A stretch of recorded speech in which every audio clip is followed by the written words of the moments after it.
Let's see. Good afternoon, everybody, and welcome aboard once again for another Sunset Safari. We are coming to you live from Kenya, and we're in the Mara Triangle to be specific, and you are watching Safari Live. This is a rhino walking through the grasslands at real time, and my name is Ralph Kirsten. On the camera we have Archie. How's it, Archie, my trusty wingman? Now please don't forget to join us on the hashtag Safari Live on Twitter and on the YouTube live chat. Send us your questions and your comments and get involved in the largest game drive in the world. Now this is very exciting that we're out here in the heat of the day. It is about 27 degrees Celsius, 82 degrees Fahrenheit, so nice and warm, not too hot however, and as you can see the rhino obviously just trying to cool off a little bit. He's been wallowing in the mud, and now that's very exciting to start off with the black rhino. The Maasai people do say that there's three animals in specific, that if you see a lion, if you see a black rhino, or if you see a cheetah, you are very lucky and you're going to have a good day. So with us starting with the black rhino, well, I'm very excited because we're going to have an excellent day according to the Maasai people. Now that's not the only exciting thing that I want to talk about, because I do want you to remember that in the next couple of days, starting tomorrow, after the very big game that is coming on, and I'm sure everybody's getting excited about that, for the next 4 days, from the 4th to the 8th of February, Safari Live will be coming to you on prime time television on Nat Geo Wild. So really it's going to be absolutely amazing. And for all the long time viewers, we're bringing Safari Bingo back in the US. So all those viewers there, please get involved and go to natgeo.com/Safari Live to find out how to play. Now, let's get back to business of the day, which is with our first of the big five, this beautiful black rhino. I wasn't able to see if it was a male or a female. I'm still trying to work it out, but it is a very sizable animal. And this is the Diceros bicornis, the larger of the black rhino. You also find them in Namibia, up the west coast. The smaller cousin that we get in KwaZulu-Natal of South Africa, that is the Diceros bicornis minor. So it's pretty much the same looking as this black rhino here, but it's just a little bit smaller. And these animals have got a real reputation for having a short temper, but I do think that they are really misunderstood. However, when you are on foot and in a vehicle, you do need to just be a little bit careful of them, because they're very short-sighted, and if they see you at close range, they can sometimes just charge. And so everyone, I think I'm going to stay here just a little bit longer and see if this black rhino decides to maybe come our way. But while we do that and see what he does, let's head you on over the Mara River all the way over to Brent and see what his plan is for the day. Well, hello and welcome to a beautiful sunshiny day on the Maasai Mara. My name is Brent Smith. I have Adrian on camera. And we are on our way to the five boys. They haven't moved far since I left them this morning at about 8 o'clock. They looked like they were being light and lazy, so we went and had a little snooze because it was already quite hot by 8. At the moment we are really living with Cheetah, so we're going to go sit with them for the afternoon. There's a mating pair of lions around as well, so well, if the cheetah aren't doing too much, we'll go see what the lions are up to. So it's all happening here in the east. Also, if you want to send us any questions, hashtag Safari Live on Twitter. Or you can send through a question on whatever platform you're watching. Oh, hello. What was that? Female Montagues disappearing. Beautiful birds. Guns. Disappear into the trees. We're going to disappear. So the boys are just up here somewhere. We left them on top of that crest over there this morning, and I just spoke to the cheetah researchers, and they're still in the same place. So we'll go pop in, say howdy doody, and if I think they're going to be incredibly lazy, which they might, we'll go see if the lions are going to show us a little bit more action. And this area around the Posey Plain at the moment is absolutely littered with animals. So there's a lot.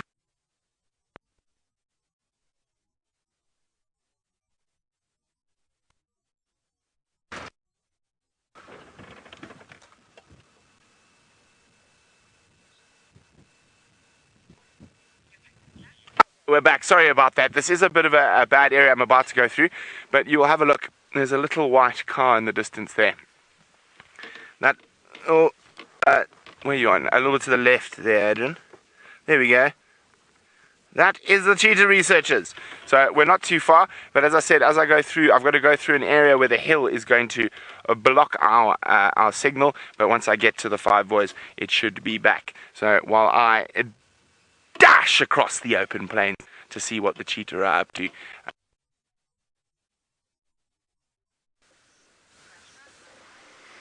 Thanks, Brent. And yes, everybody, well, I'm sure you can see the difference where Brent is over on the other side of the river. The grass is normally a lot shorter there.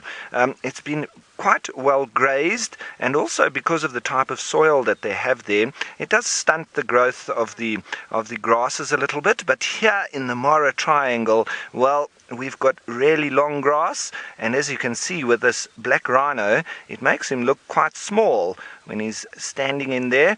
But I can tell you he isn't. It's just actually an indication of the height of the grass at the moment. But all still very good grazing. This is predominantly the red oat grass, or Tomida triandra, that we also find down in South Africa, and also a very good indicator of a the succession stage of the soil is at the utmost best. So with it dominating most of the Mara Triangle, you can really say that the vegetation here is really in a good state.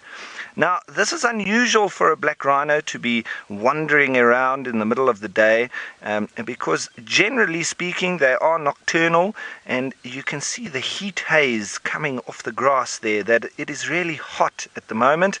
And black rhino normally just relaxing up in the thickets at this time of day, normally, as I say, but animals don't listen to our rules.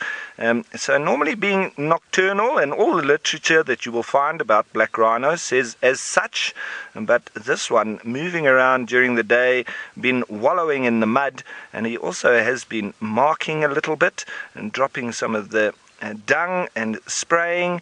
That was just now, so I'm now convinced that it is a male, but still quite lethargic, as you would imagine, with the heat, but he's active nonetheless. And look at those real funnel-like ears, trying to pick up any sound, because that does help them with their ears being very good and sensitive. That makes up a little bit for their lack of eyesight, being very short-sighted, as well as their sense of smell. Those are the two senses that they rely on the most, and that's why very often they are misunderstood when they hear or smell things at close quarters. They very often use the best form of defense, and that's attack, to get rid of any threat, and they normally run in, bash whatever is around, and off they disappear as quickly as they came. And I've been present in the KwaZulu-Natal province of South Africa with some researchers that were really testing this theory of their short-sightedness. And one day we went out and we had spotted a black rhino that they knew very well, and it was at about 100 meters away. And we walked up till about 50 meters, and we took a white hat and we put it on a piece of grass, but waved it around first to make sure that the black rhino did get a bit of interest. It saw the movement, and then we placed this very contrasting white color on top of a bush, and then retreated back into the bushes and hid and watched. And this black rhino, he had focused on that little moving piece of material. So what he did was he he came for that white thing that we had put on the bush, and he came all the way in, very curious, right up to that hat. And we were sitting literally 10 meters away, absolutely quiet, absolutely still, and we watched him walk all the way up and almost horn the hat that was on top of the bush, because he saw that movement and he saw the contrast, and then after a little while turned around and walked away. But he didn't even notice that we were there. We had the wind in our favor, and it just really indicated how bad their eyesight is. They do need to hear and smell more than anything else. So it's fantastic to see that. He did hear us when we moved in, but he wasn't sure of what we were. So he did then start to move away a little bit. But now you can see still facing towards us, trying to pick up a smell, trying to pick up a sound, but he really doesn't know what we are. He's just seen the movement and possibly now also heard us. But the wind is in our favor. It's blowing in our faces. And so I don't think that he knows exactly what we are, but he just saw the movement, which is fascinating to watch their specific behavior of the black rhino. And they're also on the endangered list.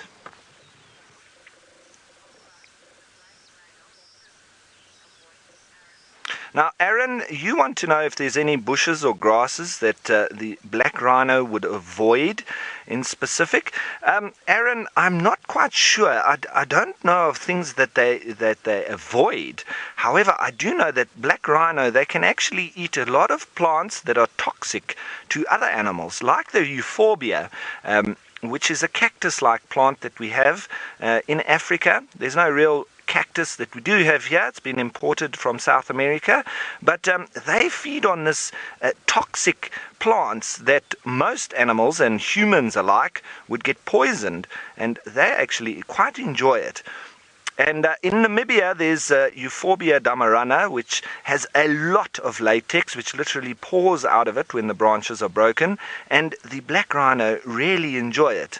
And so we call it the rhino ice cream, because after they've fed on it, they've got all this white fluid that is all around their chin and on their chops. So it really looks like they've been feeding on ice cream or on a milkshake, and it's spilt all over their mouth. So that's why we call it rhino ice cream. But I don't know of any plants that they specifically avoid. As I say, they're actually got quite a good constitution in being able to eat rather poisonous plants.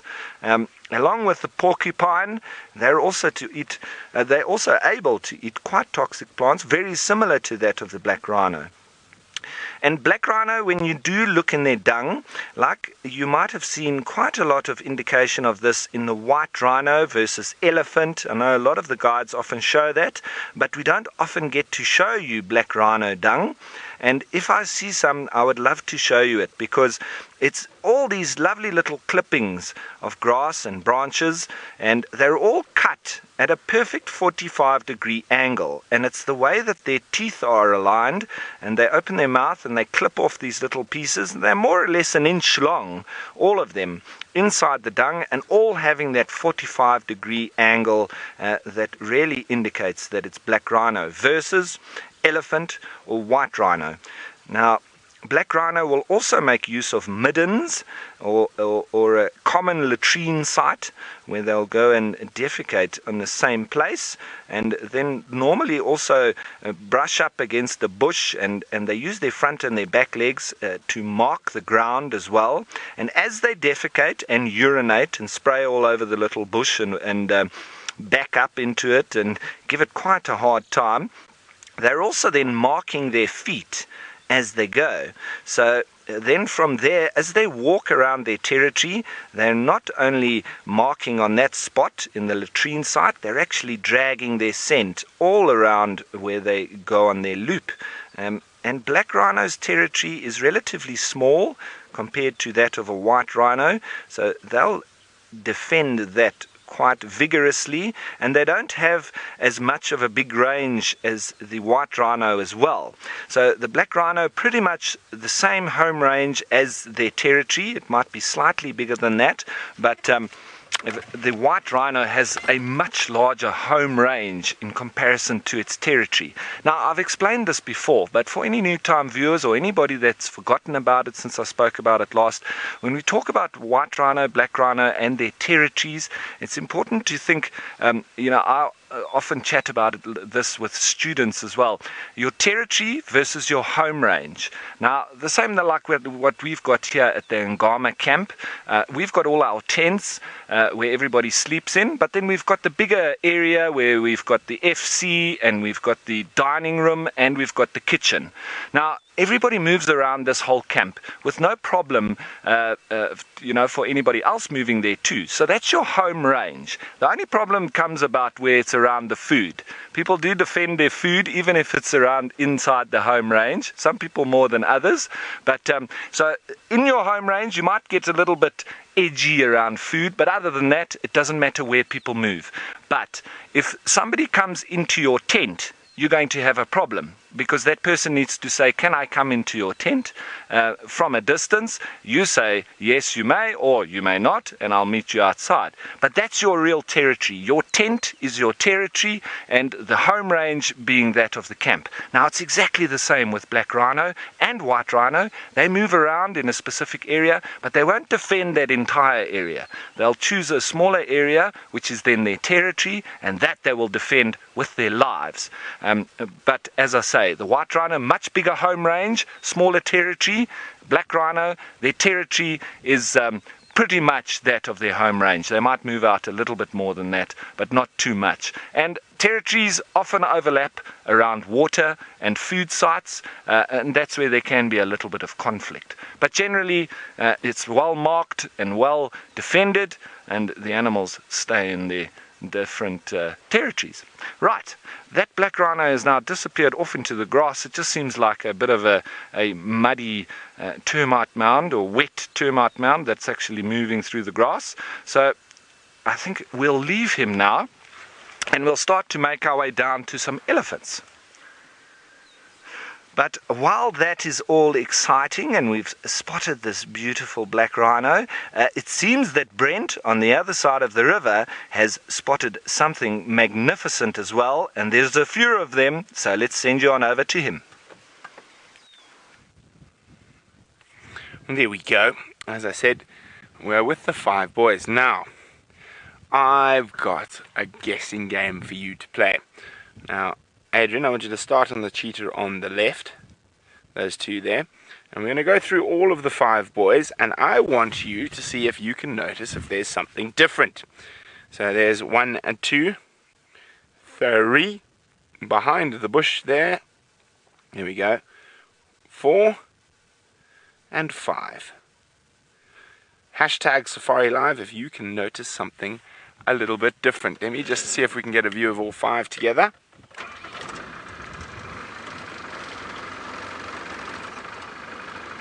Okay, that'll do. Let's just see now. So the one behind the bush was the one we were worried about. That one over there. A little bit to the right. The one to the right. There we go. Can we see his head? Not really. Not really. Okay, let's move a little bit more. So I have given you a good view of all 5. You can't say I've been cheating.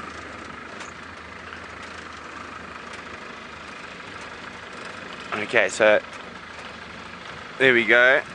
There's the one we couldn't see too well, hiding behind in the shade of the little gardenia tree.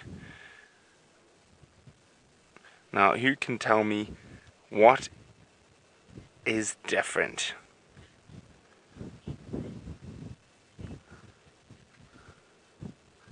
Well done to Matt, Izzy and Gu. You are spot on. And I'm just going to move back a little bit again. Sorry, Adrian. D'Artagnan has had his collar removed. So those collars, some of them are clip-off. This one wasn't. And D'Artagnan is actually the male. It's very hot today. I'm just going to pop myself in the shade and Adrian in the shade. There's the cheetah research vehicle. But D'Artagnan is the one lying there in the shade. That's him there on the right. So D'Artagnan is collarless again. Hey, darty boy. So he's still a little bit drowsy. That does happen when you get darted. But there we go. A lot of very important and interesting information was gathered by that collar and the time it was there. So I heard it stopped. I didn't know that. I only found out today that it stopped sending through data about a week ago. So there we go. Now the 5 boys are collarless.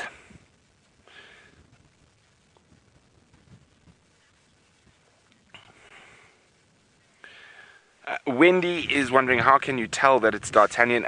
Wendy, from his spots. You see his back right leg there. And you can see there's a little, very, very distinct little grouping of spots there. There's 3 very much in a row. One of the ones that I've noticed since I've been watching the boys. Hey, Darty boy. You can also just see the fur around his neck from where the collar was. Now he's completely fine, and the reversible drives work very, very quickly.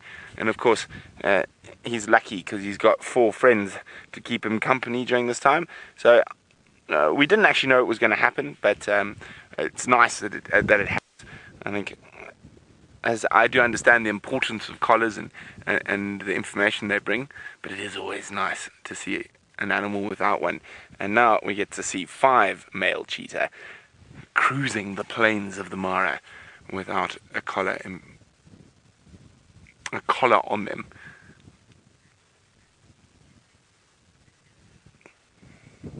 Ooh, we're gonna sit here, but it sounds like Ralph has got some Ellies having the best time.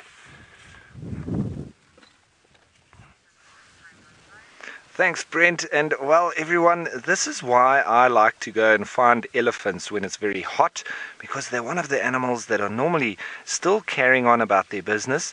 And if you find them near to water, well, it is absolutely fascinating, because immediately they start throwing mud or water behind their ears, below onto their bellies, and also throwing it over the top of their head onto their back. And there's some little youngsters that also want to come in and be part of the fun, putting their ears out, pretending or trying to make themselves be bigger. And look at that. They've got his little trunk out as well, still trying to work out how it all works. And the little tail sticking straight out in the other direction. There's a couple of little youngsters there, look, and straight into the mud. Wonderful. And you can hear the splats of the water if we listen closely.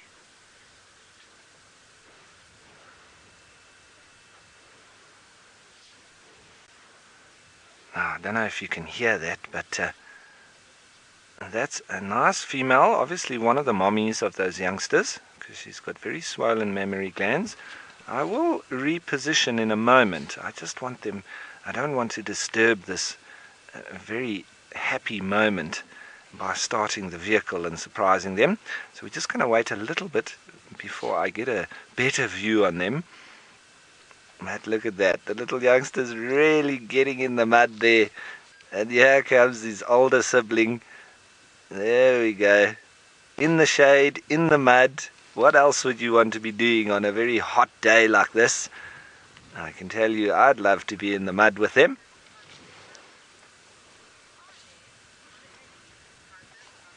Now, Francis from Israel, thanks for sending your comment. Spa day for the Ellies. Look at that. He's having a look at us. Oh yes, they're really getting involved there. And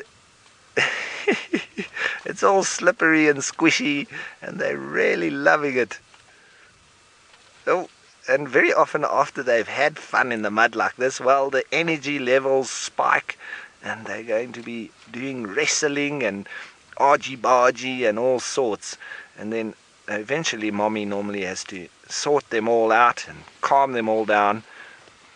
So they start getting a little bit out of control. But there we see the little one also trying to stick his whole head in the mud. Now here comes another female, that's obviously one of the moms as well. Straight away under the belly, on the side, behind the ears. You see those sort of specific spots that they go for.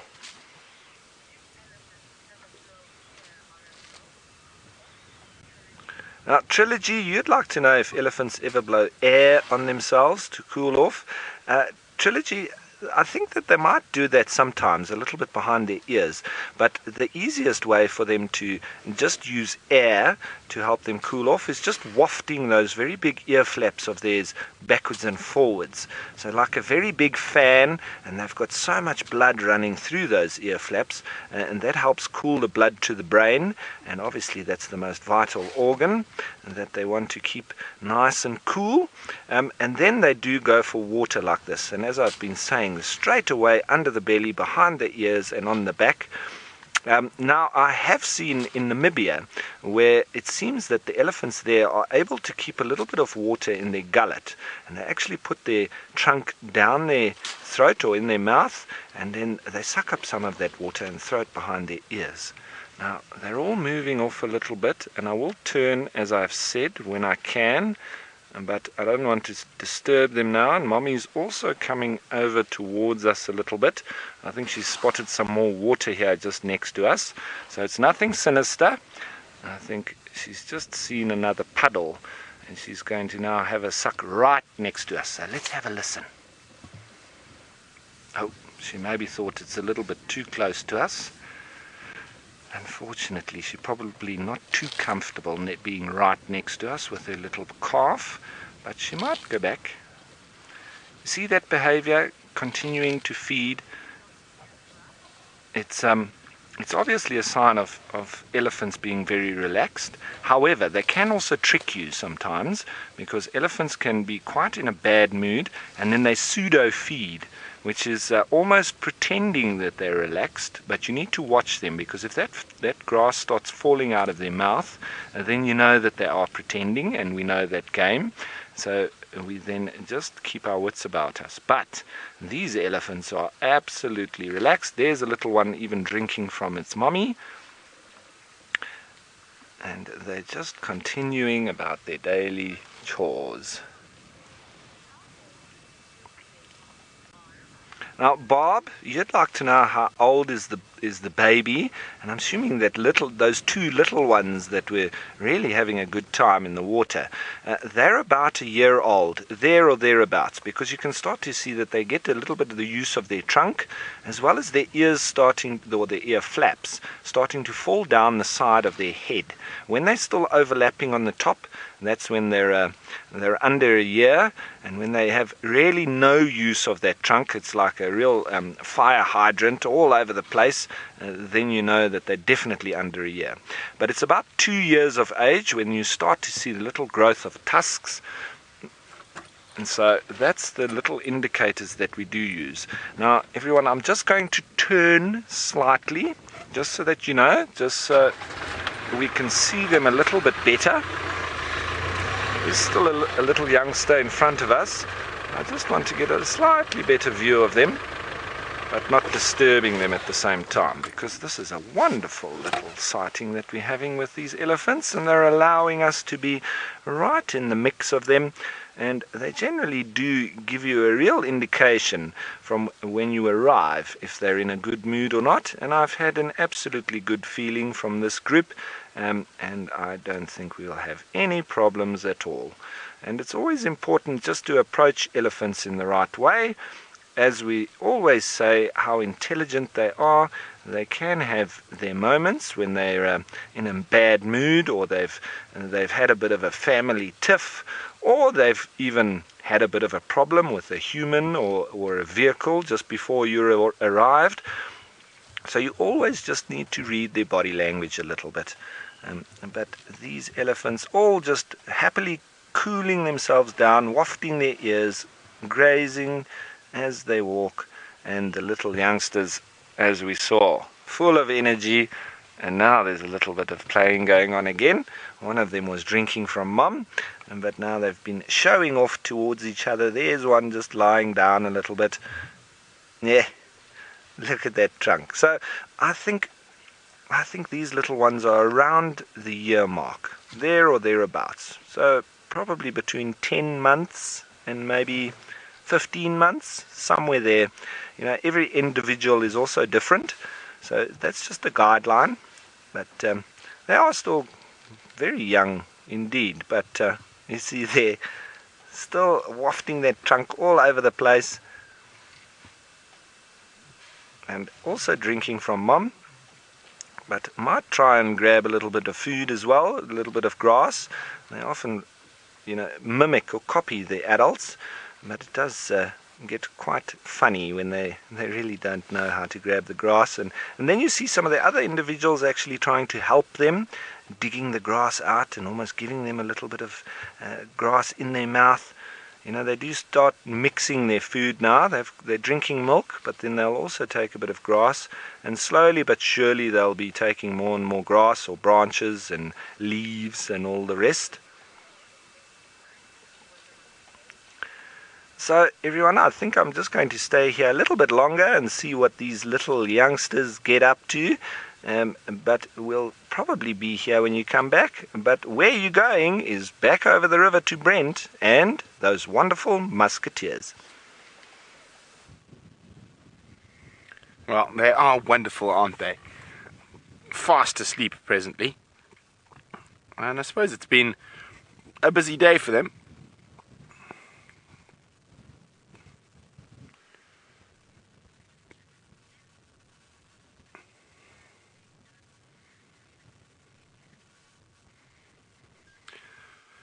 Dinpa is wondering, will the removal of Dart's collar affect his behavior at all? I don't think so. Not in the slightest. So, as I say, I was chatting to the cheetah researcher when I first arrived, and he is still dominant over the rest. So, he is still behaving like he would. Now, the difference with cheetah and lions and leopards, sometimes, particularly on male individuals, a lion and leopard, the collar can actually be quite a useful tool, because what it does is it protects their neck and area from bites from other males of the same species. Now, with cheetah fighting, it's very seldom that they'll ever go for the throat. They generally slap and swat each other and hiss at each other. So in that circumstance, that the collar makes very difference in terms of social interactions between the males, and I don't think it changes behavior in the slightest.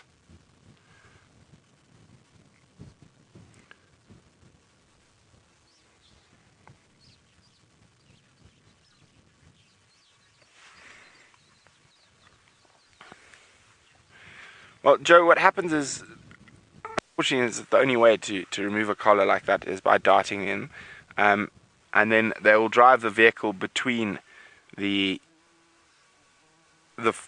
four and the individual that is darted, in this case D'Artagnan, and they'll get off the car. Obviously, work very quickly. Now, the reversals on cheetah, the drugs I'm talking about, work quite quickly. So they were separated for about half an hour, 45 minutes, but some quick calling, and they were back together. So, I mean, they get separated probably once a week, just as par for the course. So I don't think it would have been too different. They would have been a little bit stressed for a short while, but as I said, they generally work very quickly, get the animal awake and out again, and back with with his coalition.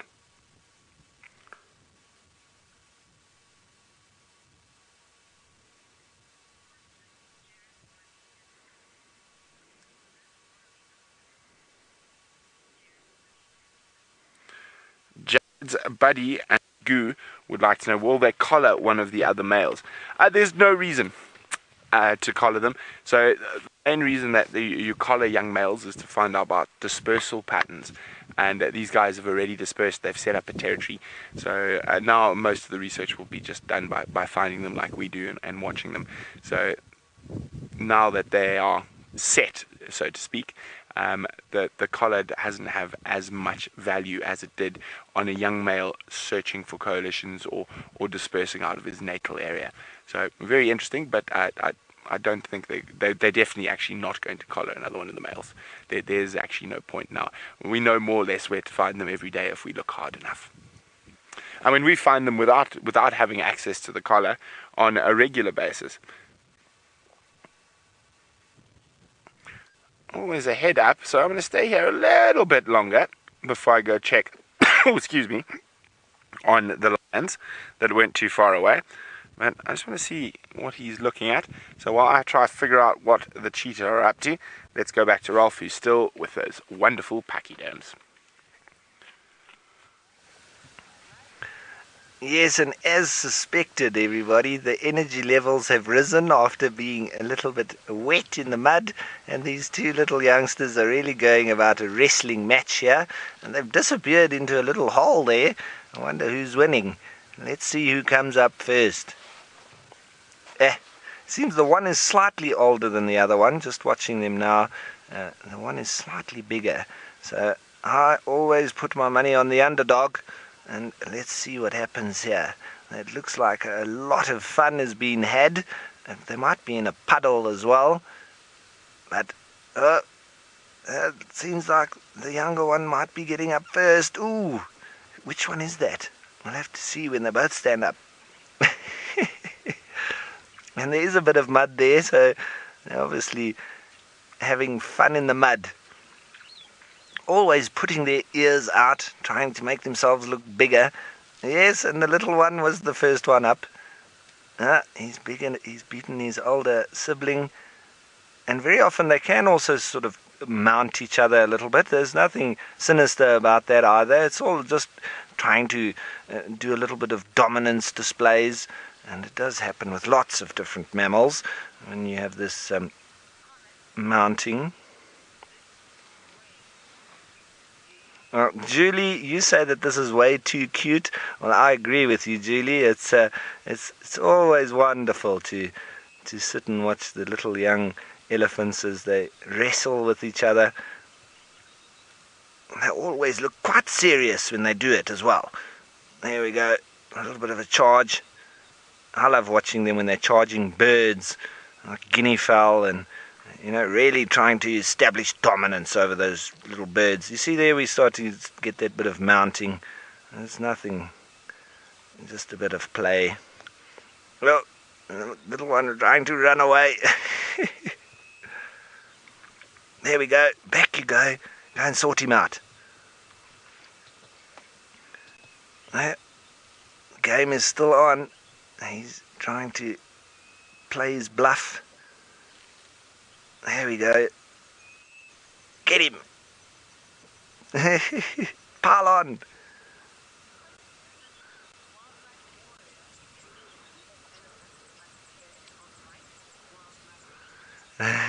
Wildlife Warrior, you want to know if it's true that elephants are scared of mice?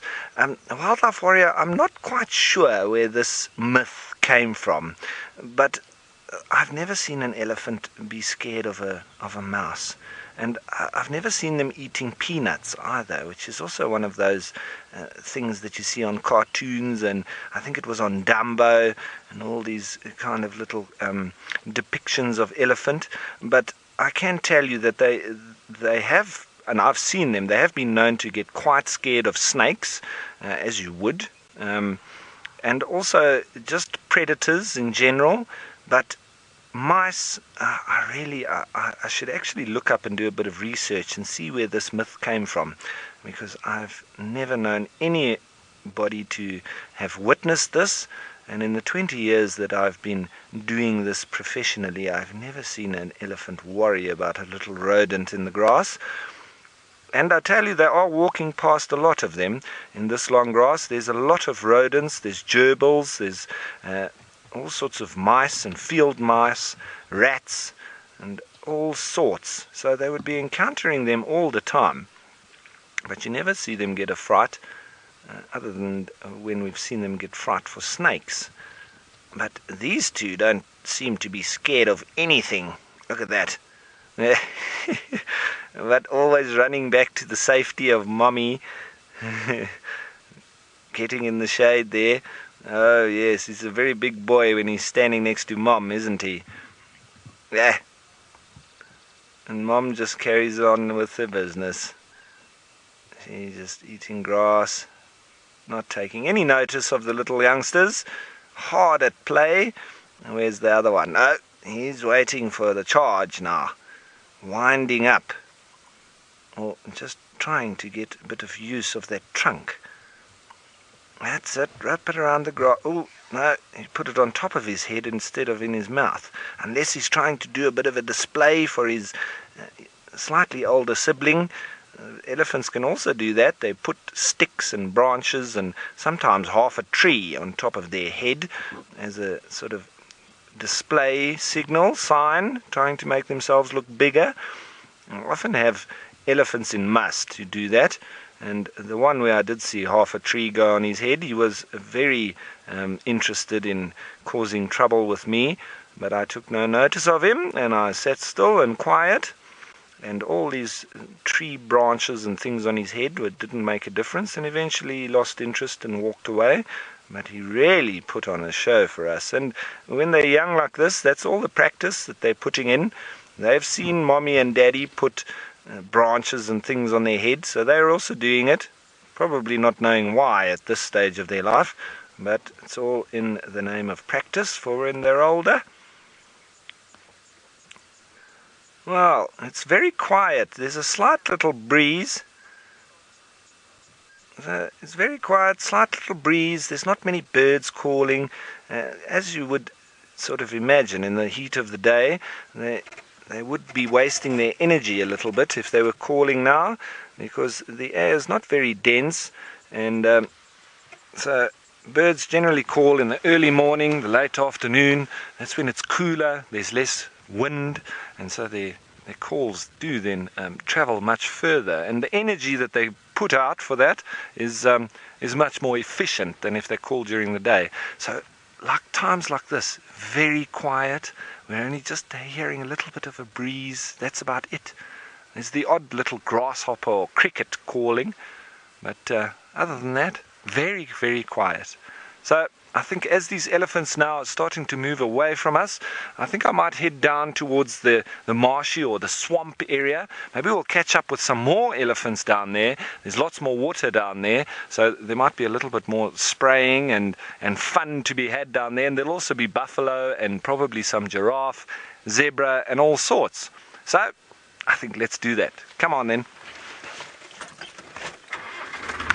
We also do need to try and not get stuck, but well, we'll see about that. There are some muddy sections. We'll just slide our diff lock in and go through those patches, but there's one or two little sections that we do need to be a bit careful of.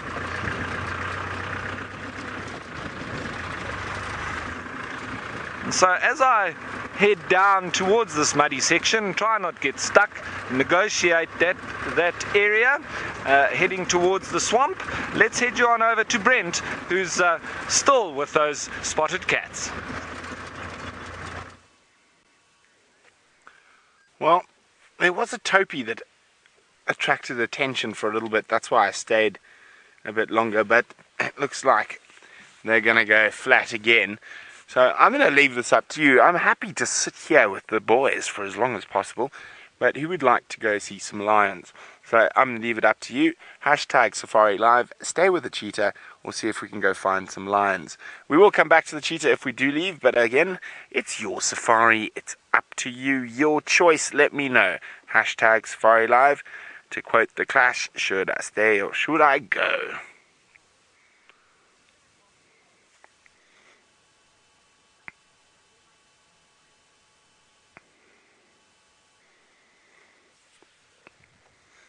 Bud would like to know if I know how long the boys will stay together.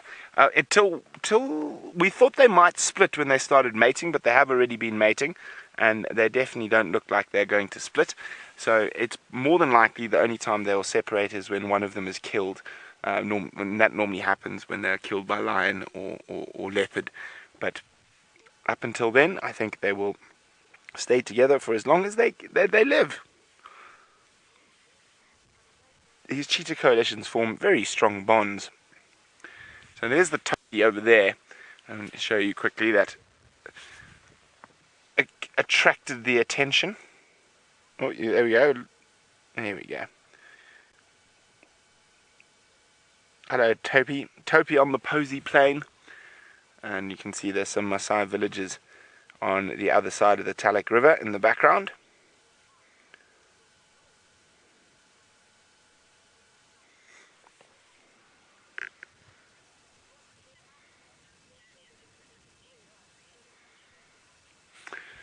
Jared's buddy is wondering, why is it always D'Artagnan who suffocates the prey? Well, Jared's buddy, I've actually seen all of them since I've been following them suffocate. It's whoever's there at the initial takedown and is in the best position to get that suffocation hold who does it. It's not necessarily an individual that always does it. I've seen D'Artagnan do it. I've got to remember their other names now, but the other names are sort of like 67, 65, 64, 67, 65, 64. I think 66 is D'Artagnan, and I can't remember where it's 78 or 73.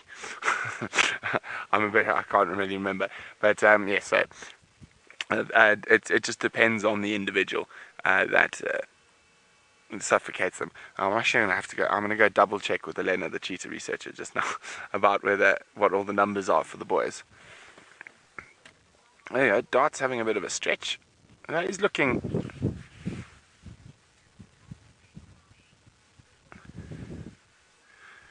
Okay, well, we have our feedback from the viewers. 60% of you want to stay with the Fast Five, or the Musketeers, the five boys. Okay, so majority rules, and we will stay here with them. And we'll give you the option to see where else to go a little later. But I think there's a very good chance they are going to hunt at some point this afternoon. There's a lot of game down here on the Posey Plain, not just those taupe you can see, and there's some gazelles up towards the ridge where we found them yesterday. There's lots of stuff up there. There's Tommies. There's some Grants as well. There's the odd lone male wildebeest. So plenty to eat out here. And last night, after I left them, apparently all they caught was a very small baby warthog. So that's not going to feed them. They're going to be definitely hungry again this evening.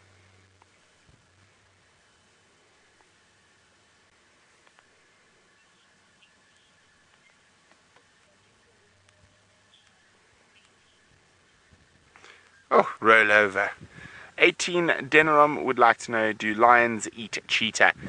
Sometimes they're very hungry, but with all predators, lions will kill other predators in an area. It's based off competition. So lions will kill hyenas and leopards and cheetah and even serval, anything they can get their hands on that is competition to them in terms of prey resource. So they will, and very seldom will they actually eat the other predators that they kill. But if they're hungry enough, particularly males, they will scoff down a cheetah quite happily.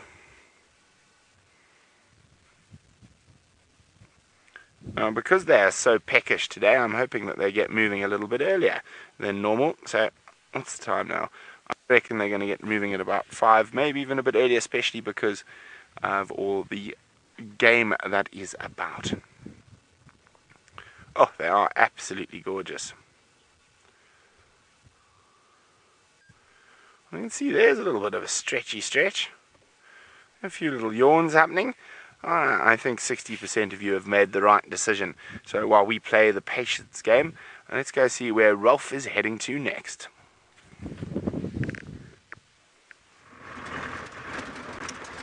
Thanks, Brent. And well, everybody, it looks like these routes have, with the sun being out over the last couple of days, really baked things quite nicely for us. So it hasn't actually been that difficult, and doesn't look like we stand much chance of getting stuck.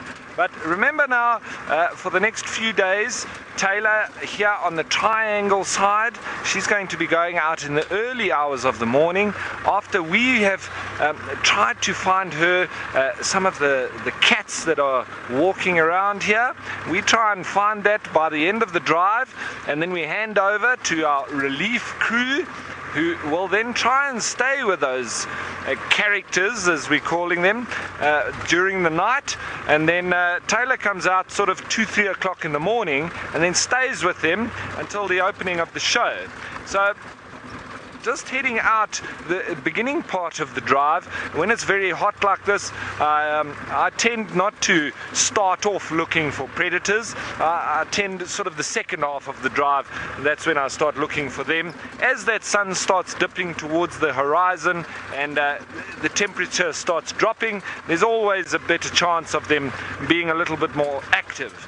Because at this very moment in time, as I always say, in general, predators will be lying up in the shade and just relaxing, lying around and just enjoying their time in the shade.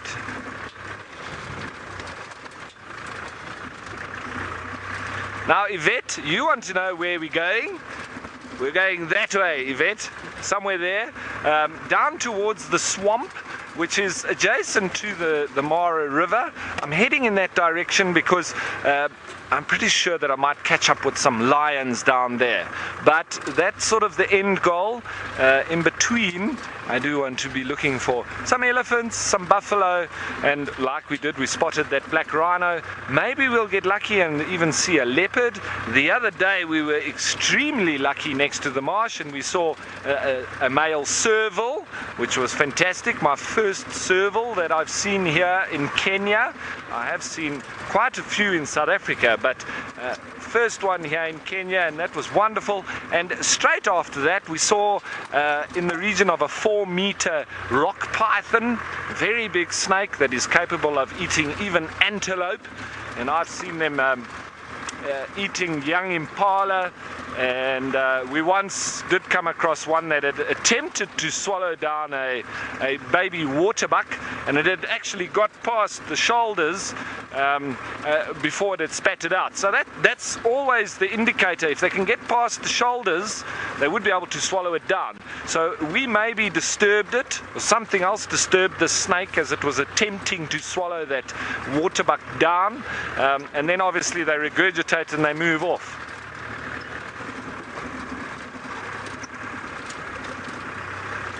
Now, Tom, you want to know how long was that rock python that we saw? Well, it was in the region of 4 meters, because it was all coiled up. Well, not coiled up, but it was sort of in a meander, as it wasn't in a straight line. But it was at least 3 meters with that curvature on it. So that's why I estimated it at about 4 meters or so. So what is that? About 6 yards. Would be the equivalent. A very big snake, and it was probably double what my arm is. So 2 of my arms put together, the thickness of it was incredible. And that kind of animal would obviously be eating rather large prey, because it wouldn't be wasting its time with little mice and things like that. It's got a very big body to sustain. However, when they do eat a very big animal like a small antelope, that can sustain them for many months. It depends on how active they are after that. Reptiles, in fact, are one of the most energy efficient animals on the planet, if not the most, and they only utilize what energy they need.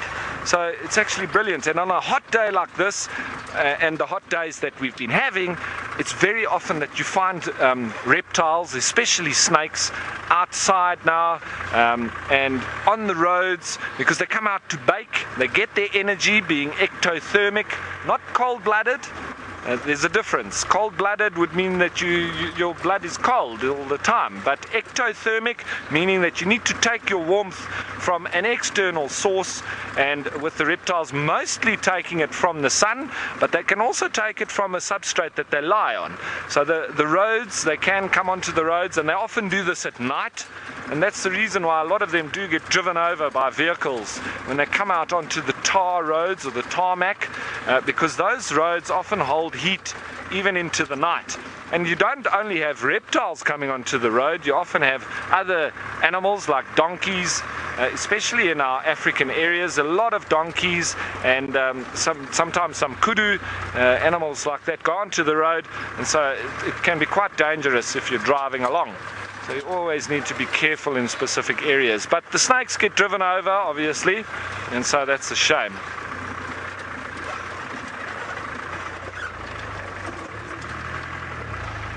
Now, Dale, you want to know what is the largest snake that we get in the Mara?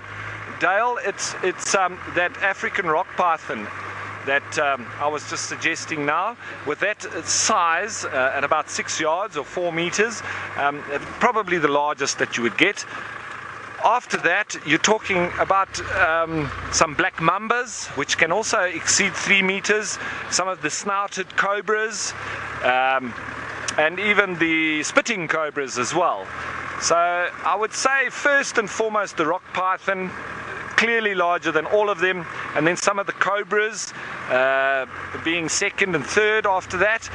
If we talk the adders, they're normally ambush hunters, normally a lot shorter but fatter, a lot thicker for their size, obviously, relatively speaking, and they like to sit out on the road or next to the road, coiled up and obviously waiting for an unsuspecting animal to come past, and then they zap it.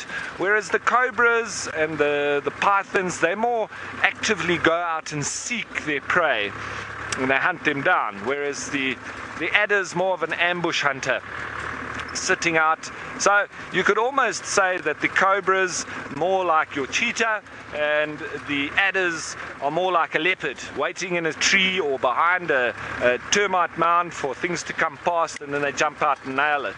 Now the puff adder is the fastest striking snake in the world. I watched a documentary on a puff adder, and it was obviously in captivity in a controlled environment, but they had this puff adder and they did irritate it a little bit, and then they had a balloon and they made it strike the balloon by irritating it with the balloon. Now at real time you see the snake bite or strike the balloon and the balloon pops, but at super slow-mo, which you don't even see with the human eye, it was incredible. Super slow-mo, that puff adder struck that balloon twice, retracted, and then the balloon popped. Now just think of the speed of it. So very, very impressive, and also having one of the most potent cytotoxic venoms of all snakes. So if you get bitten by a puff adder, and normally by stepping on one, because you're walking along, they're sitting in ambush waiting to get a little rat or mouse that comes running past, and they strike at it. But because they're so camouflaged, they're very easy to stand on, because you don't know that they're there. So you stand on them and then they strike. So most bites are in the leg area, and extremely potent cytotoxin, and that needs to be treated as soon as possible, because with it being cytotoxin, it attacks the tissue in the body, so everything starts to go black and blue, and it actually kills the tissue.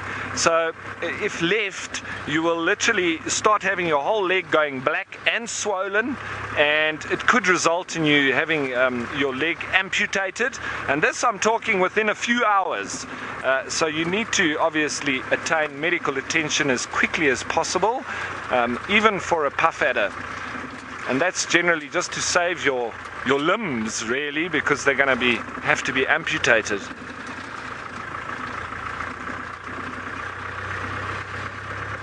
Now Clifford, you want to know what is the most venomous snake in Africa? Clifford, by far, would be the black mamba. No question, I would say, and it also goes right through to the shape of their body, and they've got quite a lot of stories in mythological culture and all of that about black mambas. But if you look at the shape of their head, it's shaped like a coffin, because of its a reputation of killing people within an hour. So if you get bitten by a black mamba, you need to get to a hospital as soon as possible, and normally by air rescue, because you don't want to be moving. You start the higher your blood rate, your heart rate is, the more that venom gets pumped around your body. So immediately you would need to just relax, and they normally put a pressure bandage to try and slow the movement of that venom, and get to a doctor as soon as possible. Now, what we do if somebody gets bitten by a snake, you don't go looking for the snake in particular. That is an old wives' tale and stories that we don't use anymore. Hold on, everyone. That was easy.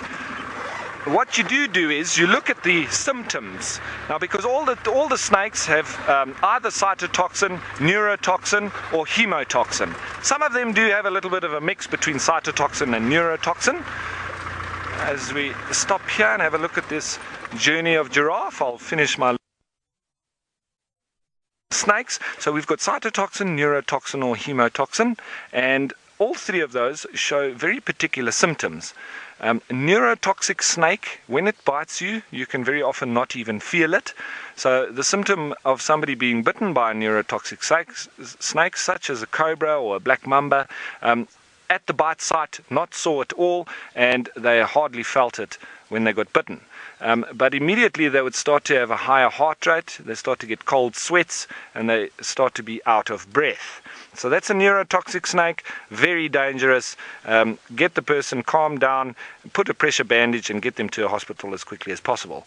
With a cytotoxic snake, the bite site would be extremely painful. So when that snake bites, the people normally are in agony, they're screaming, and you have almost like a bruising immediately around the bite site, that straight away being cytotoxic. And the third one being hemotoxic, which attacks the blood. That would be a bleeding at the bite site and extremely a lot of blood coming out. And then obviously that is the one that needs to be watched over a longer period of time. You should actually be under consultation of a doctor or hospital for up to 2 weeks to be careful with that hemotoxin. Right, everybody, that's all we need to talk about snakes. I don't want to make everybody scared of serpentines and their like, but let's head you on over the river to Brent with those beautiful cats. Okay, well, everything's changed. Body language has changed. Attention span levels have changed. There are two topi walking inadvertently right towards them. Now, I can't move the car, but the topi are coming straight towards where we are. Can you get them, Adrian? We can try. I don't want to move the car because we might interfere. They're directly behind the pole, unfortunately, I think. Somewhere over there are two topi that have been slowly walking straight towards the boys, and you can see they all are now suddenly far more alert.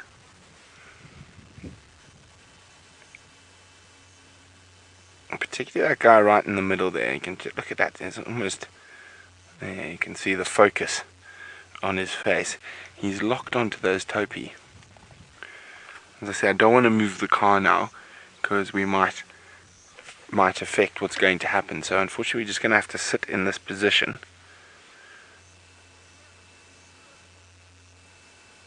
to see what happens next. Now, in the little lugger, or little sort of riverbed right next to the cheetah, there's little bits of water in puddles, like in that low area there. And I think that's what these topi are coming for. So they're still quite far away. Not close enough yet for the boys to make a play, but they are on their way. They're actually going to walk directly behind us, unfortunately. This is very exciting.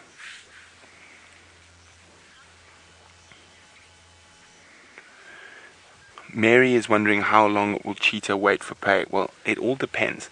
Quite often they'll go looking for their prey, but in this case their prey seems to be walking straight towards them. As I said, for the moment we're not going to move the car. The topi are nearly directly behind us now, and you can see how the boys are keeping almost absolutely dead still as to not give away their position. However, topi have excellent eyesight and are often called the policemen of the Mara. And I wonder if I can't see the topi now. Oh, I can see one topi who's looking very, very intently to this tree where the boys are. He hasn't started snorting yet, so he's not sure what they are. but he's definitely not sure about it. So he's just sort of staring intently. Let me see if I can see the other one. I can't see the other one. Directly behind us, Adrian tells me. Okay. Oh, was that a snort?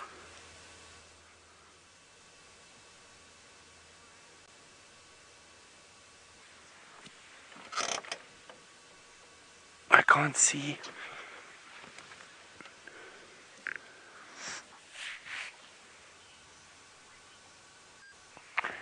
Wendy is wondering how close to the tope you have to get before the boys give chase. In the open grass like this, pretty close, 20-30 meters. I'm just trying to hear if they've been spotted. I think they have. Yeah, I can hear the tope. So the boys have been spotted. You can almost see how their body language has relaxed a little bit. It's not the same sort of laser-like focus that there was earlier. Now, tope are very fast, capable of about 80 k's an hour, and are able to often outstrip even the fastest animal, the cheetah, if they've got a little bit of a head start. And if they've been spotted, and that tope is not carrying an obvious injury, and fortunately for the boys, the game is up.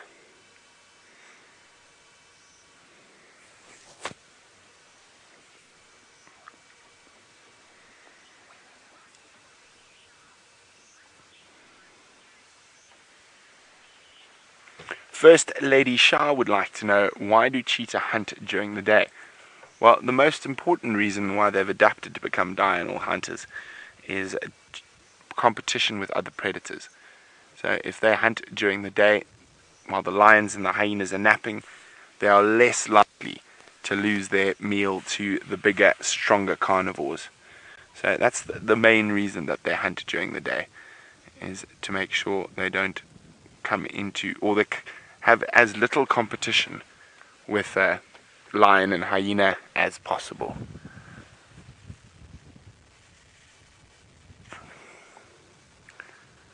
Oh dear, boys. The next lot of tope have spotted you as well. Snort, snort, snort.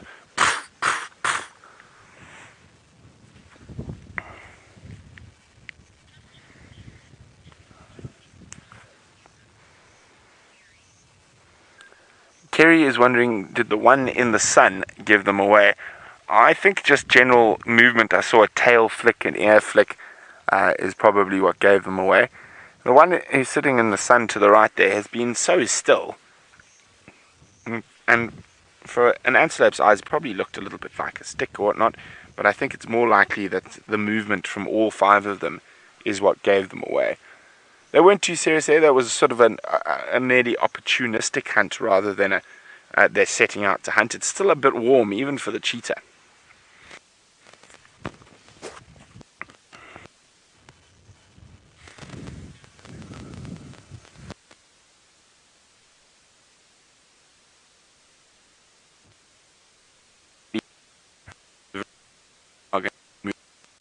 As I said, in about half an hour or so.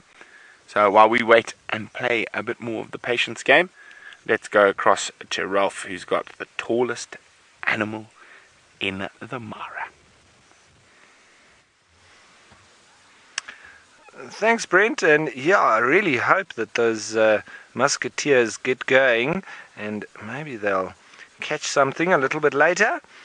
But we're watching a beautiful journey of giraffe. There's quite a few of them here, and one little lone buffalo. Well, I say little, he's not little at all, but he's just happily grazing while the giraffe are browsing through the brush. And remember, looking at those lovely spots on the giraffe, they're linked quite closely in their name to leopard, because with the Latin name being camelopardus, it's like the leopard camel, and that's as a result of their spots looking quite similar to that the coloration of leopards, or being a very big herbivorous leopard lookalike, if I can say that. But interesting and lovely to watch them as they feed, especially when they're feeding on the branches, because you'll see that very long black tongue of theirs that they stick out and pull off all the little leaves. With the acacia, the old acacia name, or Vachilia that they call it now, being their favorite food. Very sweet little leaflets that we get on there, and they use their tongue and pull those leaves off, even in between all the thorns, so they've got quite thick skin around their mouths as well.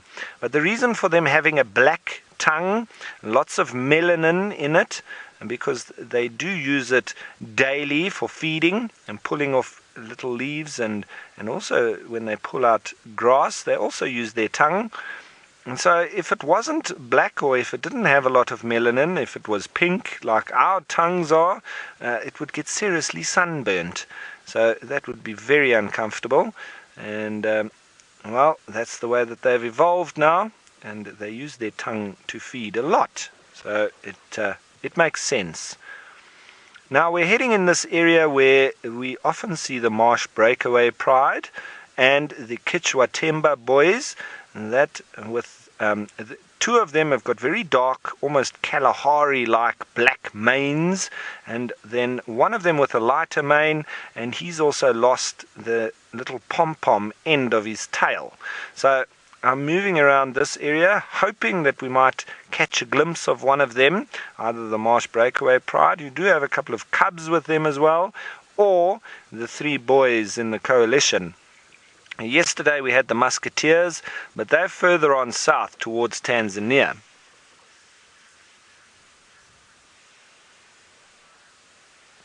Now, Mia, you want to know if lions hunt giraffe in the Mara. Mia, I haven't heard of any of the lions hunting giraffe here, but I'm pretty sure that those males, the two coalitions that I've come across, the Chitwa boys and the musketeers, they probably do bring down some giraffe on their own. But the prides, per se, it seems like when the migration has moved on down into the Serengeti, so we don't have all those zebra and wildebeest around, it seems they predominantly hunt warthogs, because I'm pretty sure that they're a little bit lazy, I think, because life is so easy here in the Mara, especially when the migration is on. You can literally just wait at one of the river crossings as the wildebeest and zebra are coming through, and they can just take their pick. And they can also just wait for one of the hundreds of them that do drown in the river as well. And so they can just go and sit next to the bank of the river, and they've got lots of food. So it's quite surprising for me that they prefer just to hunt warthogs during this time of year. But there is the odd sort of zebra and other larger animal that gets taken down. But I haven't heard of them taking any giraffe, and not in the time that I've been here. The only predator that I know that is doing that is that one particular leopard, and I think it might have been a shepherd's tree leopard, and he's looking like he might be specializing in young giraffe, because he's been spotted twice, and both times he's had a giraffe up a tree. So very interesting that the leopards are almost going for larger quarry than the lions are. You see, lions can be quite lazy individuals. If there's an easy option, the lions will definitely take it. But lovely to see a leopard dragging giraffe up a tree. I've never seen that. So the first time for me here in the Mara. But also for me, the lions not putting the animals on edge like they do in other places, like in Savuti in Botswana and in the Etosha National Park in Namibia. The buffalo, they don't lie around like they do here in the Mara, because they're very skittish. They get hunted by the lions quite frequently, and so they need to be on their toes. Whereas these buffalo here, they almost don't have a care in the world. Even when a lion is walking past them, they stay in their mud wallow, which is very surprising for me, because I've seen lions that are spotted by buffalo in, from a kilometer away. They get up and they storm off, or they all sort of stand and go into their rank and form a wall of protection against the lions. But here it's almost like they know that the lions aren't going to be hunting them, so they almost couldn't care that there's a lion walking past. It's quite odd. But nonetheless, the lions obviously do eat, otherwise they wouldn't be here at the moment. But I do think they're pretty much feeding on warthogs. And it almost seems like they might be going for piglets as well, because I've watched a few attempted hunts of some of these female lions, and they generally almost seem to see how big the warthog is and then almost back off if it's a large adult male. The only ones that I've seen them kill are little piglets. So I'm still waiting for a lovely big giraffe or buffalo kill here in the Mara. I'd like to see that, not for the gore, but just for the size animal they are, and to prove that they're the king of the jungle, as we all say. It would be nice for them to actually go on and do that. Now, as you can see there's not too many animals in the area. Now, Kermie, you want to know if giraffe cross rivers? Kermie, yes, they do. But it is quite ungainly for them. Obviously, they do walk like they're also on stilts, pretty much like this crowned crane, but obviously in a much larger sense. But they do slip quite easily on the rocks as well, so they need to be careful, because obviously a giraffe with a broken leg is probably a dead giraffe as well. So very important for them to take care as they're crossing the river. But I know that Safari Live does have a lot of footage of them crossing the river as well. I didn't think that they would do it, but I was proven wrong by the footage. So it doesn't lie. Okay, everyone, I think let's start up. Let's go and see if we can find these marsh breakaway lions around the corner here where they're normally hanging out, and maybe the Chitwa boys are with them. Slowly getting into our drive. It's cooling off a little bit now. There's a little bit more of a breeze, and so I do think we've got a better chance of seeing some predators. And I really hope that those musketeers lock in on something there and start walking into the wind on the other side of the river with Brent. I always start to think like a cheetah, and they do need to walk into the wind if they're going to catch some of their prey unaware.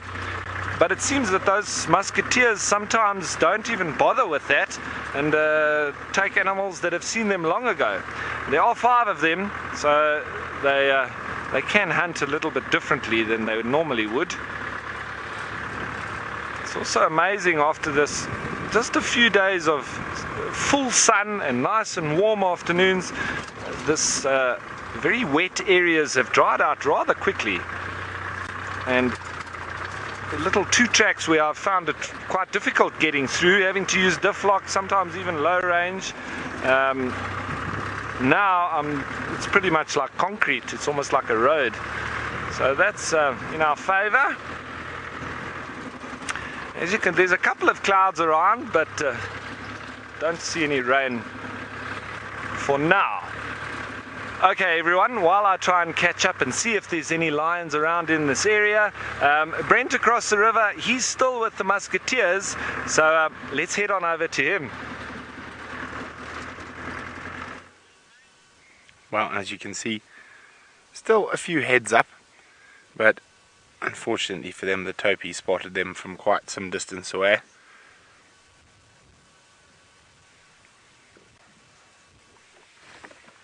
The rest have crawled back into the shade, and topi have actually moved off now. But as I said, there are still a huge amount of animals in this area, and you can see how hungry they are there. Look at that. That is an empty belly. I'm hoping they're going to fill it in not too long.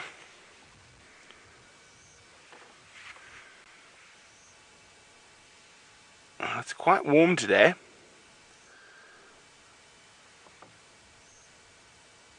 But I think that empty belly will cause them to get moving a little bit earlier.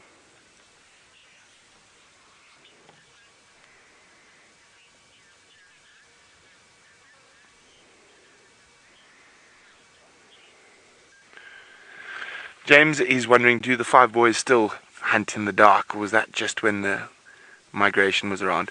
No, we have seen them hunt in the dark since the migration, but it seemed, or it was more common during the migration just due to the sheer force of food that was about.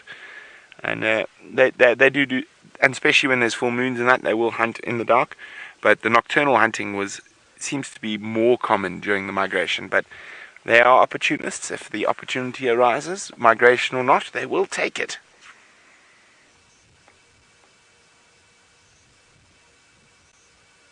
Hey, lazy kitty. You can see the ears fighting the biting flies. Flickety, flickety, flickety.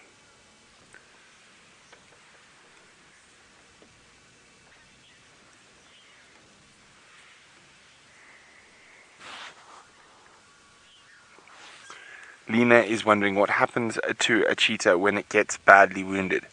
Well, Lena, it all depends on where you are in the world. If it is a natural injury not caused by humans in southern Africa, no interference will take place. Now, there's a lot of reasons for that, and I'll go into those in a little bit more detail shortly. In Kenya, however, they have a different policy, and they will treat the injury. I personally don't agree with that. So, especially with animals like cheetah and wild dog, if the injury is natural, it's evolution working at the same time. So, if it's not going to be able to survive out in the wild without human intervention, those genetics are not the genetics you want passed on to the next generation. So, if it is a natural injury, either lions or hunting injury, warthog, whatever it may be, I personally believe that it should be left for nature to take its course. After all, it's been doing it for millions of years. It doesn't need our help. However, as I say, in different parts of the world, they have different ideas. In Kenya, they will treat the animal. The veterinary vets will be called in. Now, we've seen that quite a lot, especially with the male lions in this area, and we've got a lot of very old male lions that seem to have a very good medical aid or health insurance, far better than one I could purchase. And now, as nice it is because they are iconic animals, especially some of the more famous individuals, and people like them and people come to see them, but I believe they'll come to see the next generation as well. So the big problem with that, getting involved in and fixing up animals that have been injured by other animals, comes down, as I said, to mostly to the genetics. What happens now is you've got a very interesting situation in the Mara, especially with the lions, where you have females dispersing from their natal prides and forming new prides. And the main reason for this is because the males are staying longer than they should. So what's happening is that you're getting a lot of inbreeding amongst the lions, and it seems that the females instinctively know that there's too much inbreeding going on, so they actually move out of the area that they're born in, which is very unique behavior. But so as I say, I personally think if it's a natural injury, you should leave it and let nature take its course. And as I said, there are lots of very good reasons for why that is a good option. However, here in Kenya, it's a different option, and I'm not saying it's the wrong option. It's just a different option, and different from the choice I would make if I was in that position.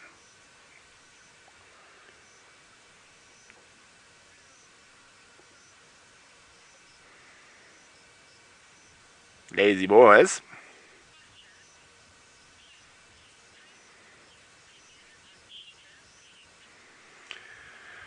Whew. Here we go. Tom wants me to dive down another rabbit hole. Or I suppose it's not even a rabbit hole, and it's worse. It wants me to get stuck in the mud. But I will answer your question, Tom, to the best of my ability. And that is, what do I think of cheetah breeding programs? Again, I think people breed cheetah because it makes them feel good rather than it's good for cheetah. Now, a lot of people might not like to hear that, but that is my personal opinion. Of course, you're allowed to differ. Now, a very interesting thing about cheetah. A cheetah has a very high success rate in breeding. They still have a very high mortality, but that success rate is only in the wild. So, and they have a difficult time breeding as it is compared to the other cats. So when a female is in estrus, they'll only mate about 5 times a day with the male, and it's very unlikely, or they need to be stimulated by 2 or 3 different males before they will actually conceive. So cheetah breeding is quite a complicated process, and in the wild, they've got a 75 to 80% success rate in terms of conception, not obviously raising those cubs to adulthood. However, in captivity, that drops to nearly less than 10%. So in those captive environments, the cheetahs don't like to breed. So I think most cheetah breeding programs, they might have been started with good intentions, but what's the old saying? The road to hell is paved with good intentions. So I personally, I think people like having cheetah around. Look, I've got lots of cheetah and I'm trying to save them. Are you really? That's the question. Programs like the Endangered Wildlife Trust in Southern Africa are hugely successful, and that for me is a far better way of breeding cheetah, breeding them in the wild, and reintroducing them to areas where they've become locally extinct. And South Africa is the only cheetah population in the world that is increasing at the moment. All the other cheetah populations, including the Serengeti Mara population, is decreasing. And the largest population of wild cheetahs in Africa is in South Africa. So it is very interesting, and there's lots of very different outlooks, and that also even ties back in to what I was saying about intervening. Now, there we have a case where in South Africa there's no intervention if it's a natural injury, even on an endangered species like a cheetah. And look at that, their population's increasing, whereas here the populations are decreasing. And as I said, this is my personal opinion, that the way it's being done down there is correct. And as I say, this way might not be wrong, but it's not the way I would play it, so to speak. And when it goes down to, now you've got me on a rant here. So well, the same with about cheetah breeding establishments, lion breeding establishments. Anywhere where you're keeping big cats in enclosures or fenced areas is wrong. And there's this whole thing, but we need to now, or rescuing cubs that from a mother that's being killed. If that mother's being killed, there's a reason, and the cubs are going to be killed. That is nature. It is harsh, but that is the way it works. Because now these nonsense people who say, I need to teach my lion how to hunt. Absolute twaddle. I mean, absolute twaddle. I was going to say there might have been imbibing some form of green herb, but no, it's absolute twaddle. A lion, cheetah, a leopard, all have those instincts ingrained in them. You can see that from when they're a cub chasing tails or butterflies, and there's no need to teach a wild animal how to be wild. Now, the other very big problem that comes in with a lot of these captive programs, or any lion, cheetah, or big cat, hyena that has grown up with people, it has lost its instinctive fear of man. And that makes it 1,000 times more dangerous than a wild lion that still has a bit of nervousness around human beings. And if you look, most fatalities, most attacks by big cats on people happen in these captive breeding or cub petting or walking with lion, etc., those type of places. And that's where the stuff happens. It's very seldom that it actually happens out in the wild and in a natural environment. Okay, rant over. Let's go see what Rolf's doing on the other side of the river.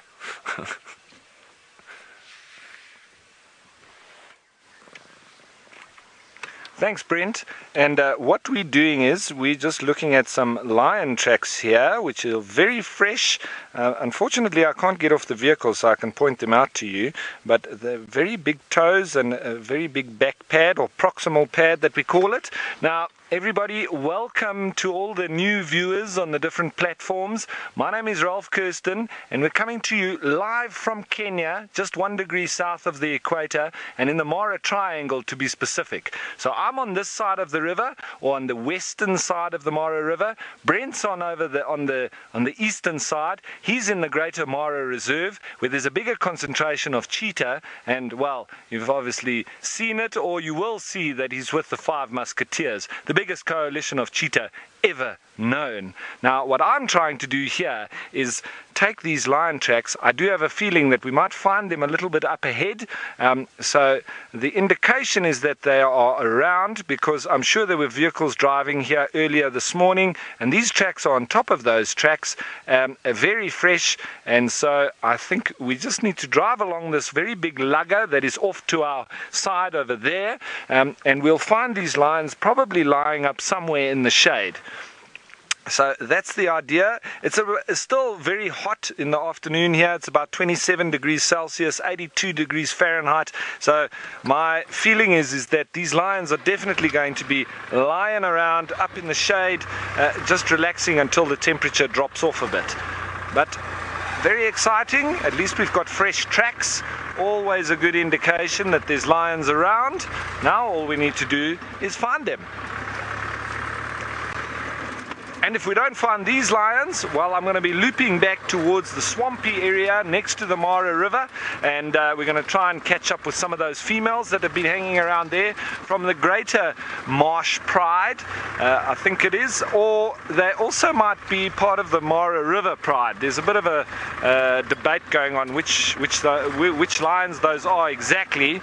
They might have split, maybe even forming a new pride of their own, but they have been around there, and I've been following them, trying to catch warthogs just recently. So we'll try and catch up with them if we don't come right on this side, and then, well, we'll loop back and see if we can see any of the sausage tree pride, and if that fails, well, we'll look for the olololos. That's the beauty of being in the Masai Mara. There's just great concentration of predators, especially lions. For me, that is what really makes this place so special, apart from the massive migrations, obviously, which is one of the wonders of the natural world. But as a result of all those massive numbers of plains game that move in and out of these areas, we've also got the predators that sustain themselves on those plains game as well.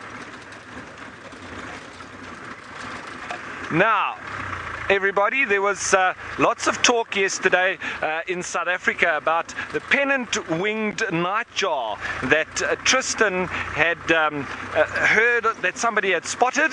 Now, I would love to go over to him down in South Africa and see if they were able to find him, because it is one of the most beautiful birds that you will find in the bush. Tristan, tell us all about it.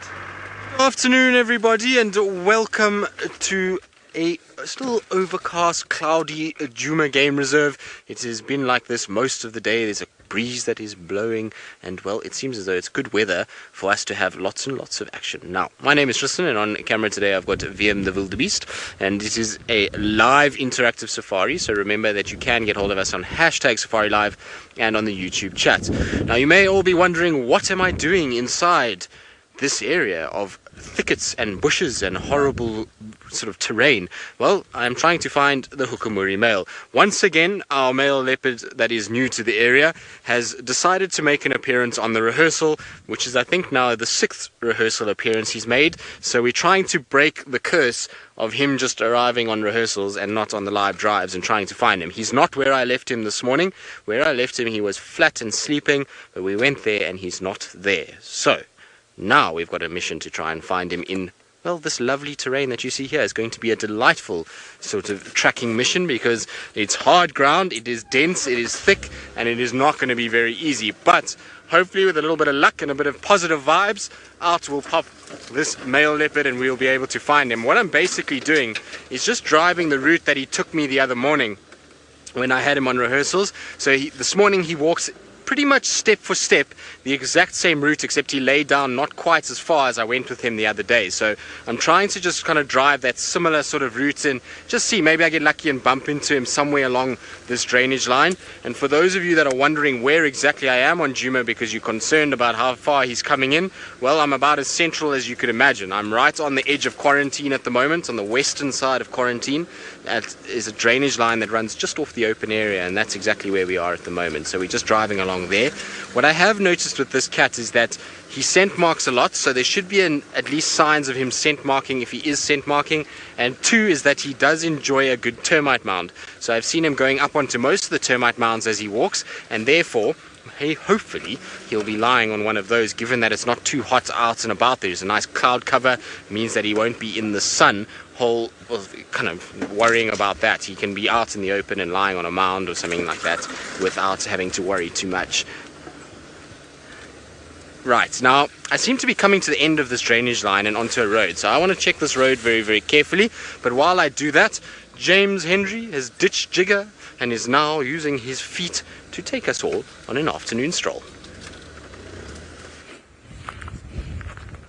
Yes, I have indeed ditched Jigger for the feet that I have, small as they may be, and what I'm doing is very gratefully spending some time on foot in the wilderness today. My name is James Henry.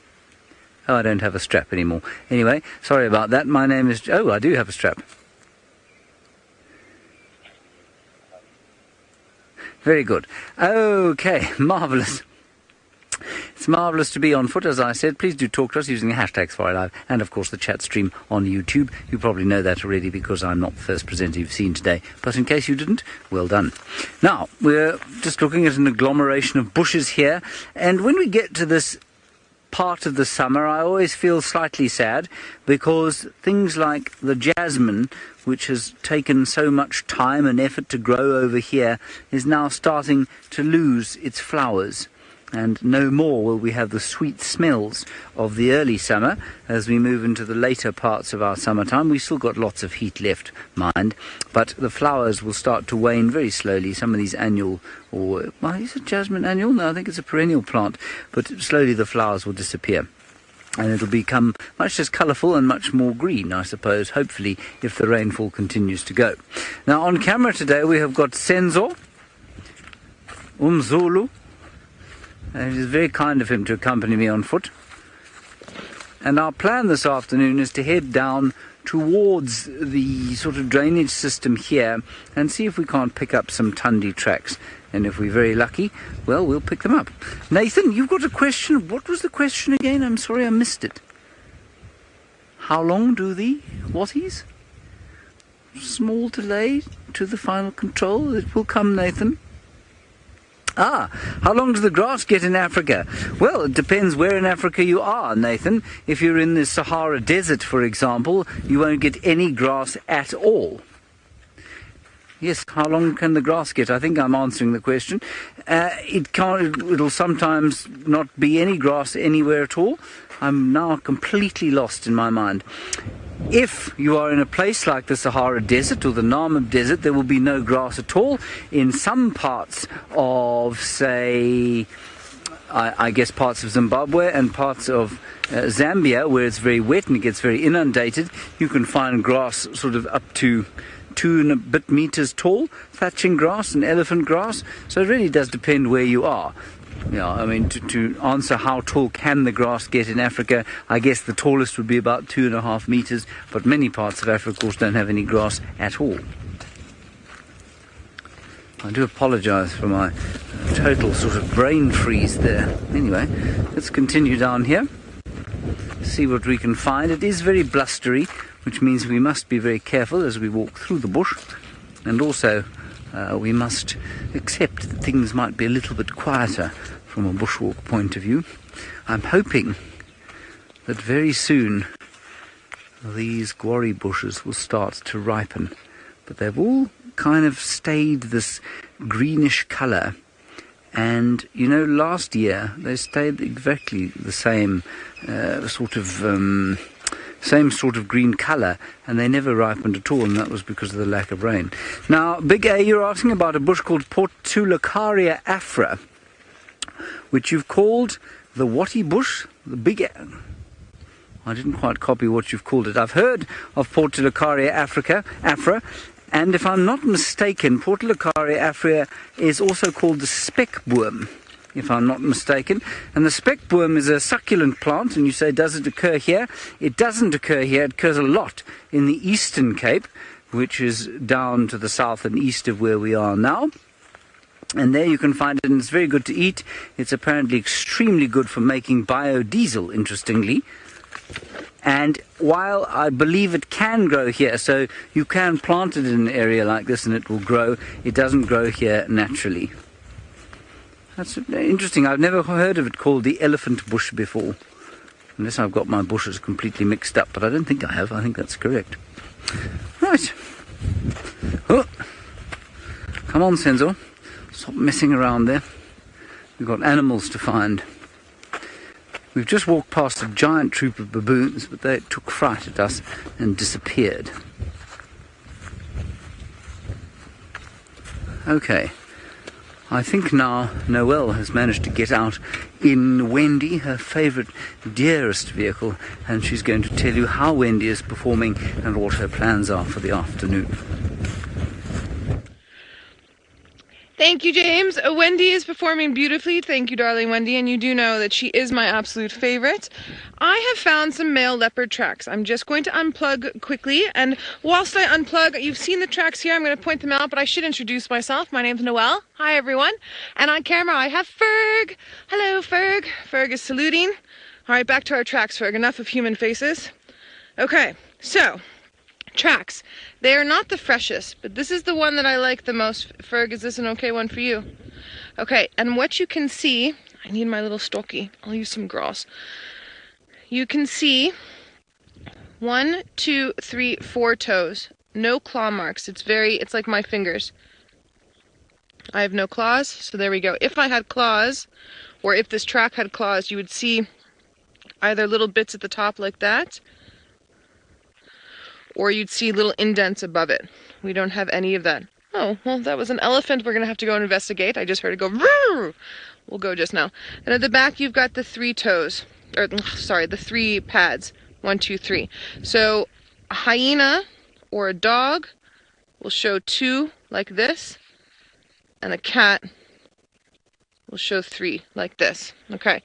Now, this is a leopard because of the size. If this was a lion, this lion would have larger lions with it. It would be too small, and also the precision of it.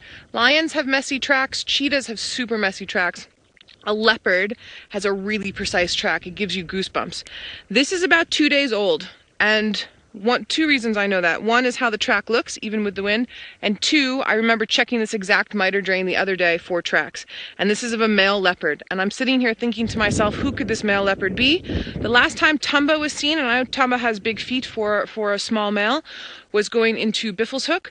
Quarantine was seen this morning going into Cheetah Plains there, and we haven't seen Tingana in a while. And Tingana likes Torchwood, which is right behind us, and he hasn't been in Juma for a while because the Hukamudri male has been around, and the Hukamudri male this morning was busy scent marking. So that is why my thoughts are Tingana, and I haven't picked up anything else on these tracks farther in. There's another set of male leopard tracks that I wanted to follow up on Chitwa that I picked up this morning during rehearsal, so I was actually headed there. So I think what I might do, because Tingana likes being a last-minute leopard, is go to Chitwa, follow up on those tracks, and then come back. For anyone else that might be new with us, Tingana is our resident male leopard, our territorial male leopard, but he has other properties he goes to. And because he's got different properties he needs to move to, he's not always inside of ours. And the Hukamudri male has come through and taken advantage of the fact that Tingana hasn't been around and it's rained. So Tingana's scent is now gone. And so Hukamudri male has been scent marking. And this happens as male leopards happens lions as well. As male leopards get older, as male lions get older, then they have disputes, as it were, with other males. Sometimes their offspring, sometimes not their offspring. So it's going to be an interesting next several months seeing what happens. Another male leopard we haven't seen recently is little Hassana. He is now 2 years old, and he hasn't popped up in a couple of days, so I'm hoping we maybe find that young male. Maury, good question. Maury, you're asking if the new male that Tristan's looking for now could have possibly chased away Tingana. Maury, that's entirely possible.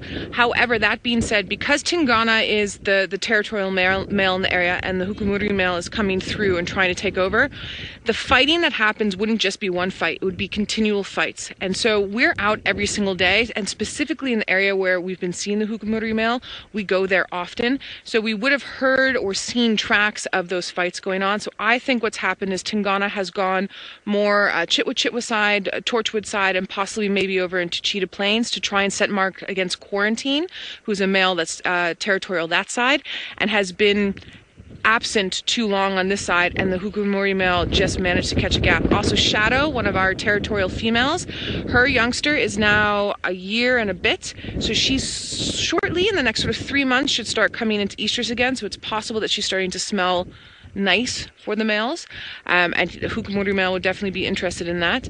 And Tandi's around another resident, a territorial female with her young cub, and it's also possible that she's maybe smelling enticing to him as well, although they haven't had too much interaction, just a little bit. Now, whilst I get back in the vehicle, follow up on those elephants, James, I believe, is out on his feet. As we know, he introduced me earlier with lovely Wendy, my beautiful vehicle, and I believe he's found something large and boisterous that he wants to show you. Well, I hope they don't get too boisterous. They are, of course, elephants, and we found them in a very dense area, but we've managed to get ourselves onto a huge termite mound, which means we should be pretty safe, even if they come out into the open. And it looked to me like they were heading this way, so they might come right past us here. We should be pretty safe up top here, so let's just wait and see what they do. They're just spread in a wide arc, probably about 20 degrees or so, and a broadish front coming this way. I think at least 5 or 6 of them. You might just be able to see the swaying bushes. Some of that is the wind, and some of it is the elephants pushing it around. So nice to have elephants on foot like this. The wind is perfect for us, so they won't have any idea that we're here. And even though the wind is quite strong, which would make it difficult to approach them any closer than we are now, they might come wandering towards us. You can probably hear the wind blowing now.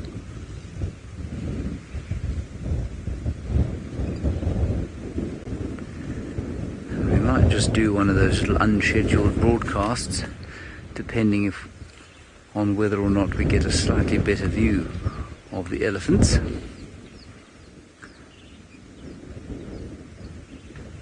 It's a funny day this, it's that sort of nothing weather where it's not raining and it's not hot, it's just kind of a bit glum.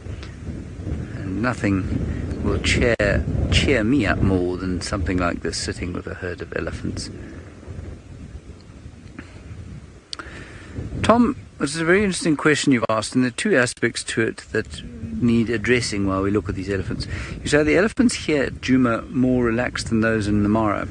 Well, first of all, you must remember that the Mara is 150,000 hectares, so it's 370,000 acres, which is more than the home range of one elephant. And so what that means is, and some elephants probably don't cover the whole of the Mara in their lives. They probably don't walk all over the whole Mara. They might, I guess they could, but it's unlikely. And here at Juma, of course, we're about 1/10 of that size. In fact, we're about 100th the size, just as reserve at Juma.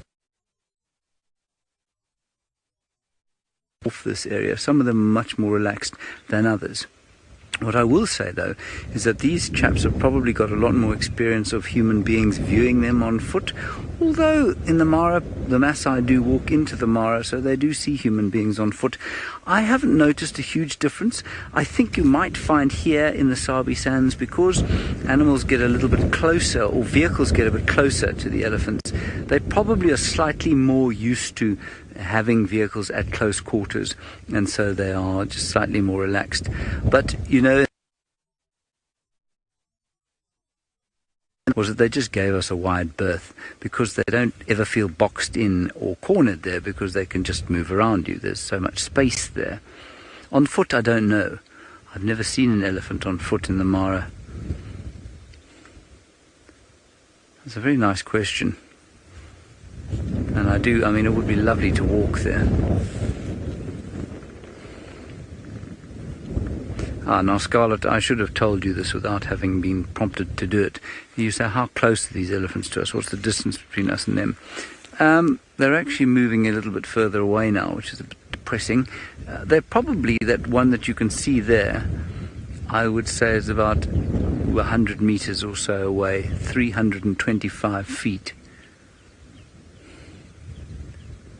There's a much bigger bull. He's following the herd now. Huge fellow. He is massive. I mean, elephants are big all the time, but when you see something that size, it is just spectacular. Now, I believe we're not the only ones sitting with an enormous elephant bull.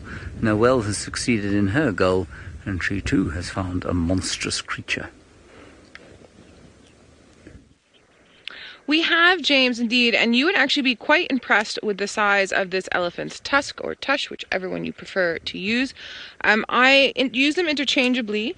Something I had been taught many years ago is that tush was the plural for tusk, but I believe some of you were mentioning that you had read up on a paper or two that was describing a tush that is one of the sets of milk teeth that comes through with youngsters. I've been following up a little bit, and I've been getting both information on there, so I'm going to keep using both until I get a little bit more definitive. I'm waiting for my friend, the elephant researcher, to get back to me on that one as well. Now, interestingly enough, just under his chest, if he moves, it's in between his front limbs there. There's 2 ticks that are hanging on there. Now, I bring this up because this is an interesting thing. When I started guiding 10 years ago, we were always told that elephants will never have ticks on them because they don't secrete the fluid that sort of attracts ticks. And then recently, in the past sort of 4 years, I keep picking up elephants with ticks on them, and not always, and they're usually big and white like this. And I first started seeing it in Zambia, and then when I started looking closer, I've been finding it more here, and I've been finding it more with males, and I don't know if I've just been noticing it more with males, or if it has something to do with the male elephant themselves. I mean, that's up for a discussion. I'd be actually interested if Tristan or James or Brent has an idea on that. And it's definitely a specific type of tick. We get several different species, and I'm not quite sure which one this is, but Tristan and I were having a conversation about it maybe 3 months ago. Anyway, just something to think about. It's also something to think about because as we get older as guides, all of the guides here at Safari Live and any guide that's sort of reached sort of 8 years and beyond, a lot of what you learn as a guide tends to not get thrown out the window, but you have to start reassessing because there's more research that's happening. And especially for a lot of my friends that have been in the industry for, say, 30 years, a lot of what they were taught or learned themselves or were the ones that figured out themselves has slowly evolved. So just our little thought for the day. Now this big male elephant with his beautiful tusks that are very even in size and also quite thick. They're probably the thickness of my upper arm. I'm trying to give a dimension, maybe dimension softball size, so a cricket ball and a half, depending on which part of the world you're coming from. And what's interesting about the fact that they are even is that elephants tend to be a left-tusked or right-tusked, meaning that they use one more than the other. Similar to humans, we use a left hand or a right hand more than the other. And so one tends to be a little bit more worn down. The right one is slightly more worn down than the left, but not by much. He's a beautiful example, and he'll keep growing. Now, while I'm busy watching this elephant, Brent's cheetahs are on the move in the Mara, so let's head on up to him. Look at this. The first movement of the uncollared musketeers. No one can rein them in now. Yeah, they are hungry and on the move. And I'm hoping they do spot something to snack upon in not too long. And I was off by about 5 minutes when I thought they were going to move. So they got moving about 5 minutes later than I thought they were. Okay, let's move around now as they go into that thicket. Now, there were some Grant's gazelles up this way. There's some Tommies over there. I don't think they're going to waste their time with the Tommy. However, a Grant's a little bit bigger, might be worth their time. A single zebra, looks like an adult over there. Just want to see where they're walking. They're actually slowly heading up towards the ridge, towards the main Sekanani Road. And you'll see there's another film crew out here, also following them. They are from Japan. So we've got a nice relationship. We always let each other know where they are if we don't know. So we're just going to go around them so we don't ruin their shot.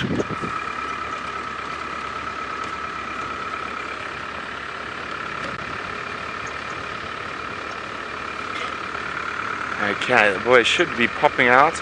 Now they might stop and have another little snooze. Never sure.